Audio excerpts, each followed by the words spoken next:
DI Khan peoples party के तर्जुमान फैसल करीम कुंडी ने वज़ीर आला के पी की जानिब से रिश्वतखोर अफसरान के सर फाड़ने के बयान पर रद्द अमल का इजहार किया।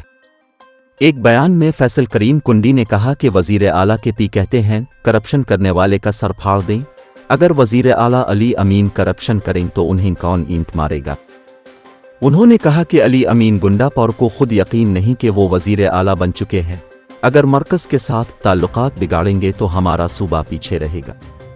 पीपी तर्जुमान का कहना था कि 2 अप्रैल को सेनेट के इलेक्शन के बाद हुकूमत मुकम्मल हो जाएगी, मुश्किल फैसले करने होंगे, उम्मीद है बहरान से निकल जाएंगे। उन्होंने मज़ीद कहा कि स्पीकर खैबर पख्तूनख्वा चाहते हैं मखसूस नशिस्तें जीतने वाले हल्फ ना लें। अगर स्पीकर ने हल्फ ना लिया तो कानून का सामना करना पड़ेगा।